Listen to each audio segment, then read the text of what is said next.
So hello friends, welcome to mathematics coder. तो मैं आप लोगों के लिए एक पूरा प्रोबेबिलिटी का ऊपर ही प्लेलिस्ट लेके आ गया हूँ। और मैं आप लोगों को पूरा गारंटी के साथ ये कह सकता हूँ, यदि आप लोगों को प्रोबेबिलिटी से डर लगता है तो आप लोगों का वो डर खत्म हो जाएगा इस प्लेलिस्ट को देखने के बाद। क्योंकि जब मैं 10th 11th में था तो मुझे भी डर लगता था प्रोबेबिलिटी से। तो मुझे पता है कि क्या क्या चीज़ें मुझे दिक्कत हुई, तो वो सब चीज़ें आप लोगों को दिक्कत ना हो, वो सब डाउट आप लोगों को ना हो, तो वो सब मैं आप लोगों को यहाँ पे क्लियर कर दूंगा। और जो ये प्लेलिस्ट है ये सिर्फ मैं 10th 11th 12th पे ही रखा हूँ। और क्योंकि पहले मैंने सोचा था कि एक मैं पूरा प्लेलिस्ट बनाऊँगा, वो पूरा बेसिक से लेके एडवांस तक होगा, एमटेक लेवल तक। बट क्योंकि मैं जो प्रोबेबिलिटी प्लेलिस्ट बना रहा था, तो बनाते वक़्त मुझे ऐसा लगा कि पहले 12th तक एक प्लेलिस्ट बना लेते हैं, वो बेसिक प्रोबेबिलिटी हो जाएगा।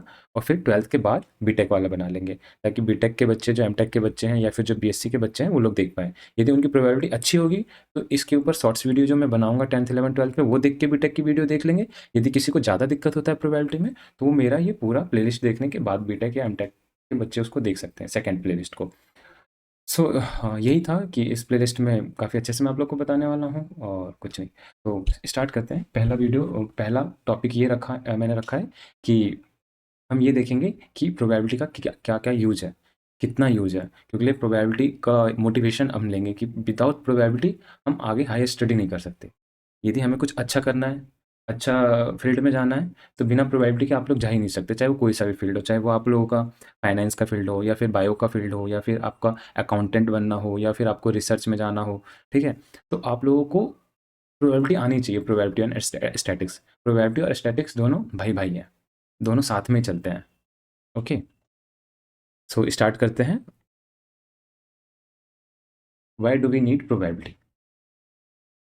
तो सबसे पहला एग्जांपल मैं आपको बिल्कुल डेली जो आप यूज़ करते हो वही एग्जांपल लेके आया हूँ। जैसे मान लो आप लोग यदि कीबोर्ड पे कोई वर्ड लिखते हो, तो वर्ड लिखते वक़्त जैसे ही 1-2 कैरेक्टर लिखते हो, वैसे ही वो आगे सजेस्ट करने लगता है ना? वर्ड्स, कंप्लीट वर्ड सजेस्ट करने लगता है। जैसे मैंने यहाँ पे लिखा PROB, तो ये ऑटोमैटिकली यहाँ पे क्या सजेस्ट कर रहा है?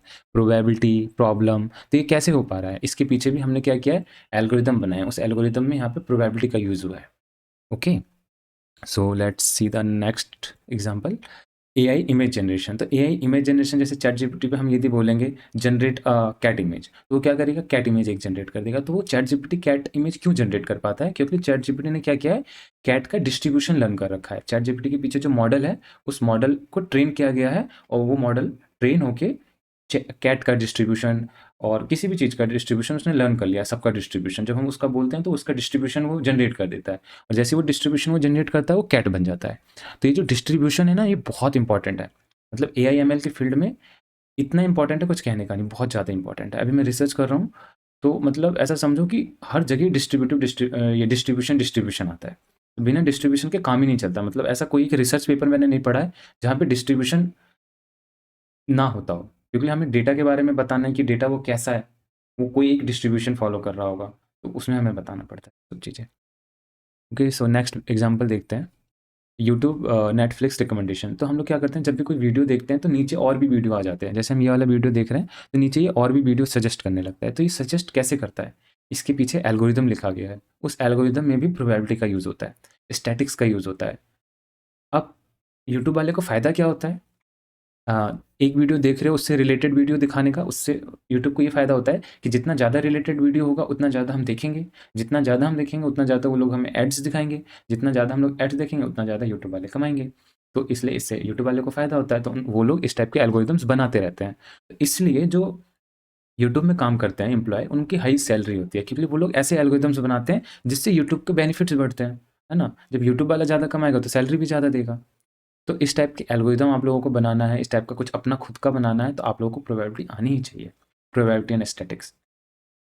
यदि आप फाइनेंस में भी जाना चाहते हो तो भी बहुत इंपॉर्टेंट है ना? दूसरा एग्जांपल हमारा ये हो जाएगा, फ्लिपकार्ट पे जैसे हम कोई फ़ोन या कोई लैपटॉप देख रहे हैं तो नीचे और भी सिमिलर प्रोडक्ट आ जाते हैं। क्यों आ जाते हैं सिमिलर प्रोडक्ट? ताकि यूट्यूब ये कोशिश करता है कि आपको जैसा चाह रहे हो उस टाइप का प्रोडक्ट आपको मिल सके, और मिल सके तो आप लोग खरीद सको। आप लोग खरीदोगे तो फिर फ्लिपकार्ट को फ़ायदा होगा। तो ये जो ऐसे यहाँ पे दिखाए जाते हैं लैपटॉप, ऐसे रैंडमली नहीं दिखाए जाते। इसके पीछे लॉजिक यूज़ होता है कि आपका पिछला व्यू कितना था, है ना? कौन से लैपटॉप पे आगे दिखाने से लोगों ने ज़्यादा परचेज़ किया इस टाइप के लैपटॉप दिखाने से, तो वो सब चीज़ें एल्गोरिदम पीछे में यूज़ होता है। तो ये सब प्रोबेबिलिटी की वजह से यूज़ होता है। जैसे हमारा एक एग्जांपल हो गया स्टॉक प्राइस प्रेडिक्शन। तो स्टॉक प्राइस प्रेडिक्शन में क्या होता है कि हम स्टॉक में क्या रिस्क कैलकुलेट करते हैं कि कितना रिस्क हो सकता है इस शेयर को खरीदने में। तो ये सब जैसे आम आदमी लोग तो ऐसे ही खरीद लेते हैं, जो आम लोगों को नहीं पता, रिटेल इन्वेस्टर जिसको बोलते हैं। लेकिन जो कंपनी होती है, वो लोग ये लोग प्रिडिक्ट करते हैं पहले कि किसमें शेयर लेना चाहिए, किसमें नहीं लेना चाहिए। वो लोग सारे फैक्टर निकालते हैं खरीदने के लिए, खरीदने से पहले। और जो इस टाइप के शेयर मार्केट की कंपनी में काम करता है, मतलब जो इस टाइप की कंपनी में काम करता है, जो शेयर में इन्वेस्ट करती है जो कंपनी, वहाँ पे जो एम्प्लॉय होते हैं, उनकी सैलरी कम से लाख करोड़ों से कम नहीं होती है। कि आप लोगों ने सुना होगा कि आईआईटी दिल्ली के बच्चों को करोड़ों का पैकेज मिला है, यदि वो स्टॉक वाले कंपनी में गए हैं। मतलब उस कंपनी में गए हैं जो स्टॉक में इन्वेस्ट करते हैं, तो वहाँ पे करोड़ों से कम में बात ही नहीं होती सैलरी की, क्योंकि वो लोग प्रिडिक्ट करके अच्छा शेयर खरीदवा के कंपनी को फ़ायदा देते हैं। तो आप लोग भी जब प्रोबेबिलिटी स्टैटिक्स बढ़िया से सीखोगे तो ये सब कर पाओगे, और मैं आप लोगों को पूरा बेसिक्स लेके एडवांस तक करवाने वाला हूँ प्रोबेबिलिटी।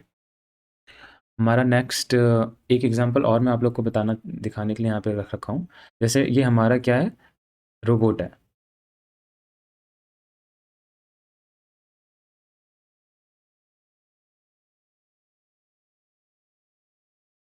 रोबोट क्यों डांस कर पा रहा है?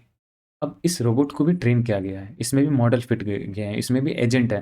तो एजेंट क्या होता है? एल्गोरिदम ही होता है। तो क्यों हो पा रहा है? क्योंकि उस एल्गोरिदम को बनाने में भी प्रोबेबिलिटी का यूज़ हुआ है। जब आप हायर स्टडी में जाओगे तो एक सब्जेक्ट है रीइंफोर्समेंट लर्निंग, आप वो पढ़ोगे, उससे आपको पता चलेगा कैसे वो लर्न कर रहा है चीज़ें, कैसे उसको सिखाया जा रहा है कि ये गलत है, ये सही है। रीइंफोर्समेंट लर्निंग में क्या होता है, रोबोट को ये सिखाया जाता है कि ये सही है, तो ये सही है तो उससे वो लर्न कर लेता है कि ये सही है तो ऐसा करना है। ये रोबोट कुछ गलत करता है तो उसको हम रिवॉर्ड देते हैं, गलत है तो उसको गलत रिवॉर्ड मिलता है, तो वो अब फिर उस चीज़ को नहीं करता है। जैसे हम बच्चे सीखते हैं ना, कि बोल देते हैं नहीं ये गलत काम है, तो फिर वो नहीं करता। वैसे यहाँ पे रोबोट को भी सिखाया जाता है, बट यहाँ पे जो कैलकुलेशन है, जो मैथ यूज होती है, वो प्रोबेबिलिटी का ही यूज़ होता है। ओके। तो यहाँ पे कुछ है कि कुछ लोग सोचते हैं कि प्रोबेबिलिटी क्या है, एक मैजिक है ना? तो प्रोबेबिलिटी ऐसा कुछ नहीं, एक मैजिक नहीं है। नहीं, ऐसा कुछ होता है कि हम प्रोबेबिलिटी में कुछ गैस कर रहे हैं। कि जैसे होता है, हमने डाई को थ्रो किया, तो डाई को थ्रो करते हैं तो हम बोलते हैं 1 आने की प्रोबेबिलिटी ये है। तो हम ऐसे गैस करके नहीं बोलते कि 1 आने की प्रोबेबिलिटी 1/6 है। उसके पीछे एक लॉजिक है। तो वो लॉजिक पूरा अच्छे से मैं आपको विजुअलाइज़ करवाऊँगा, क्या लॉजिक है, कैसे है, आगे की वीडियोज़ में। तो अभी अभी के लिए इतना ही रखते हैं। So thank you for watching the video.